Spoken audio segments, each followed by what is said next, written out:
కోరికలు తీరాలంటే వాళ్ళు కల్పవృక్షం దగ్గరికి ఎడతారు, కల్పవృక్షానికి చెప్తారు, అది చిగురు వేసి పువ్వు పూసి కాయ కాసి పండయి ఇస్తుంది.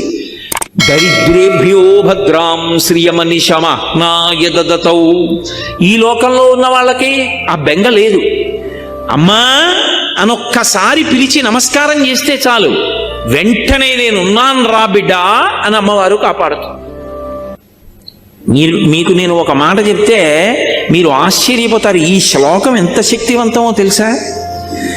మీరు తప్పించుకోలేనంత పెద్ద ఉపద్రవం వెంట తరిమేస్తుంటే వెనకాతల ఏం చెయ్యాలో తెలియనప్పుడు ఈ శ్లోకం జరిగితే చాలా రక్షిస్తుంది అమ్మవారు.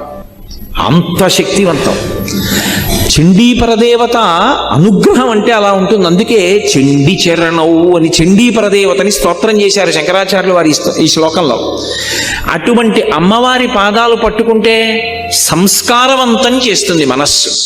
ఇక్కడ మీరు నన్ను ఒక ప్రశ్న అడగచ్చు, ఏమండి ఒకవేళ అసలు కోర్కెల మీద వ్యామోహం పోక, అసలు వ్యామోహం అనేటటువంటిది పోతే కదండి ధర్మబద్ధం చేసుకుందామన్న కోరిక. ఆయన అలా చెప్తాడు కానండి, ఏడాదికి ఒకసారి వచ్చి ఇవన్నీ అనుభవించడంలో ఎంత సంతోషంగా ఉంటుంది. ఏమిటి ధర్మచట్రం అని పట్టు కూర్చుంటే ఎక్కడ తీరుతాయండి?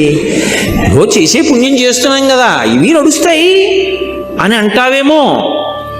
అందుకే అలా నన్ను నేను నిగ్రహించుకోలేకపోతే, ఒకవేళ ధార్మికమైన జీవనం నేను చెయ్యలేకపోతే ఎవరితో చెప్పుకోవాలో తెలుసా విషయం? అమ్మవారితోటే చెప్పుకోవాలి. అమ్మవారితో నేను అన్నప్పుడు దాని అర్థం ఏమిటంటే అమ్మవారు అయ్యవారు అని కాదు, పరమేశ్వరుడితో చెప్పుకోవాలి అని. దానికి శరణాగతి అని పేరు. శరణాగతి అన్న మాటకు అర్థం ఏమిటో తెలుసా?